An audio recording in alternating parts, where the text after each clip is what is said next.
Olá, turma! Vamos para mais uma aula, né? Nossa quarta aula de Clínica Médica. Eu sou a professora de vocês, enfermeira Vanusa Ribeiro. Então, hoje, o nosso assunto será a assistência de enfermagem nas afecções do sistema hematológico. Hematológico lembra-se de sangue. Então, vamos falar agora sobre os elementos figurados do sangue. Espero que vocês ainda lembrem algumas coisinhas, né?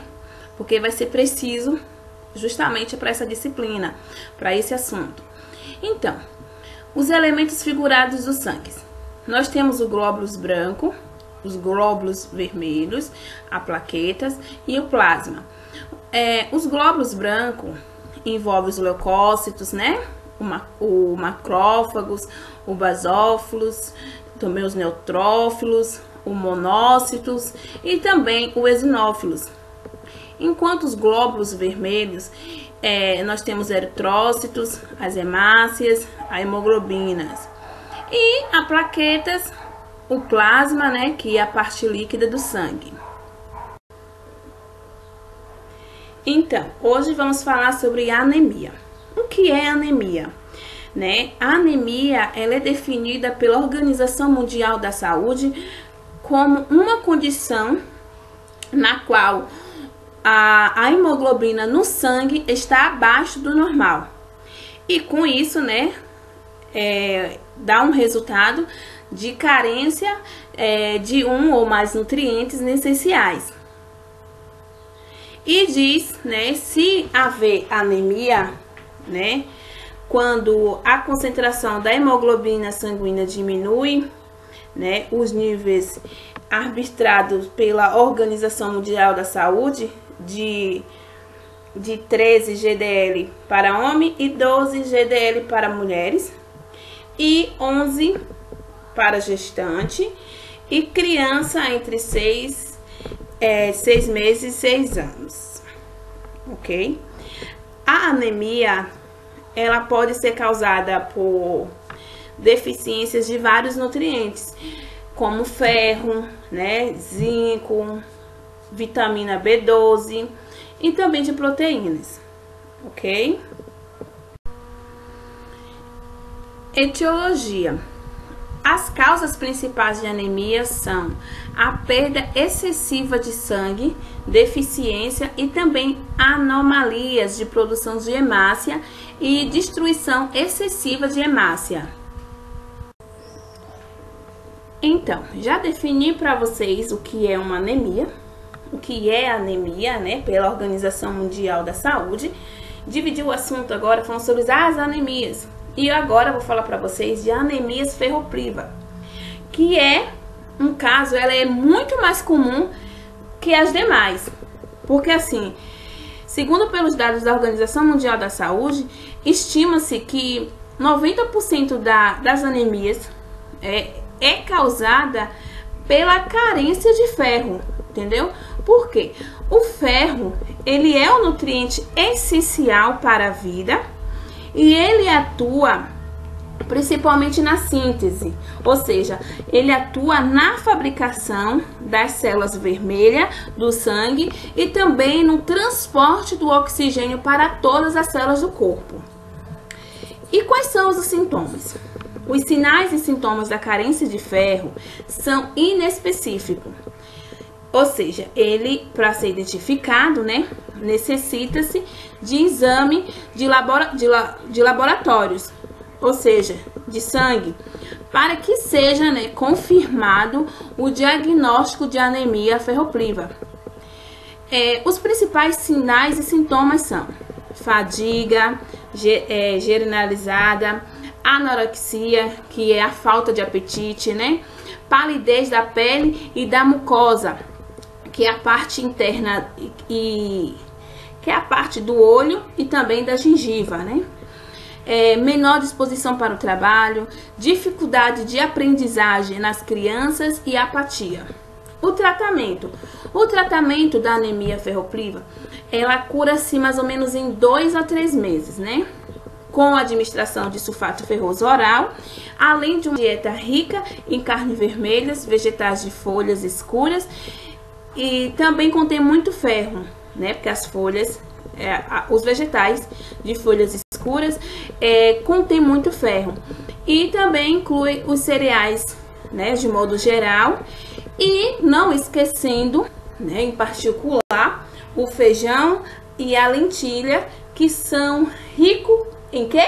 Em ferro. Anemia perniciosa. Essa anemia, né, anemia perniciosa, a vitamina B12, ela é indispensável na espécie humana. E também, né, para a proliferação dos glóbulos do sangue e para a manutenção da integridade das células nervosas. Então, assim, a vitamina B12, ela só existe no reino animal. Os vegetarianos, né, que são restritos, que no caso eles não comem nenhum produto de origem animal, que no caso, né, é raríssimo no Brasil. E eles desenvolvem essa carência, né? A falta de vitamina B12, ele causa anemia e também alterações neurológicas que são progressivas e mortais, se um caso não houver tratamento, entendeu? Porque a vitamina B12, como eu já disse para vocês no início, ela é indispensável na espécie humana. E quais são os sintomas? Os sintomas são glossite, que a língua ela fica vermelha e ardente. Aí surge dormência, depois a falta de sensibilidade nas extremidades e também a deterioração mental, que é irreversível. O diagnóstico é o hemograma, né? Faz o hemograma.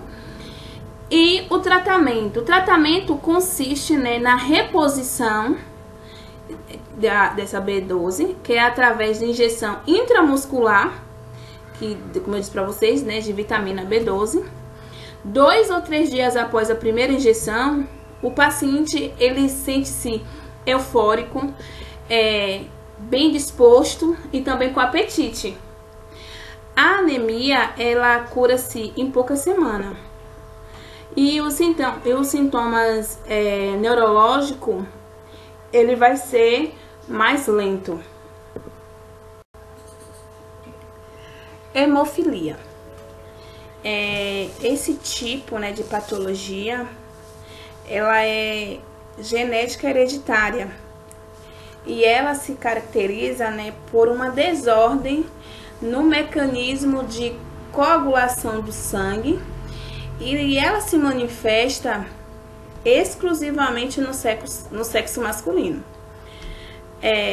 A causa dela é o gene, né, que causa a hemofilia. Ela é transmitida pelo par de cromossomos sexuais XX. E assim, em geral, as mulheres, elas não desenvolvem a doença, mas elas são portadoras do defeito, entendeu? O filho do sexo masculino, ele pode manifestar a enfermidade. O diagnóstico, né, nos quadros graves e moderados, o sangramento, ele repete-se espontaneamente. Os episódios de sangramento podem ocorrer logo nos primeiros anos de vida do paciente, sob a forma de equimose, que é aquelas manchas roxas, e que se torna mais evidente quando a criança começa a andar e a cair. Nos quadros leves, o sangramento ocorre em situações como cirurgia, a extração de dente e também de trauma. O tratamento, quanto mais precoce for, né, o início do tratamento, menores serão as sequelas, né, que deixarão sangramento. Então, assim, o paciente deve ter em casa dose de urgência, que a gente chama de fator anti-hemofólico, que ele é específico para esse caso, entendeu? E no caso tem que ser treinado para aplicá-la, no caso em si mesmo, né? E assim quando aparecer os sintomas, né, ele vai logo, aplica e aparece, né, desaparece os primeiros sintomas. Cuidados de enfermagem. O cuidado de enfermagem é proporcionar suporte emocional, orientar a modificação do comportamento, adaptar-se às limitações impostas pela hemofilia, administração de fatores de coagulação conforme a prescrição médica, realizar a crioterapia, orientar o repouso e imobilização dos membros durante o sangramento, administrar analgésico conforme prescrito, informar sobre o analgésico que deve ser evitado, como aspirina, né, também dipirona. Diante do sangramento, instruírem rapidamente a terapia substituída pelo fator de coagulação, administrar fatores de coagulação prevenientes antes de atividades que ofereçam risco e orientar e ensinar precauções contra o sangramento. Eu espero que vocês tenham gostado da aula e até a próxima aula, que vamos falar sobre assistência de enfermagem nas afecções do sistema digestório.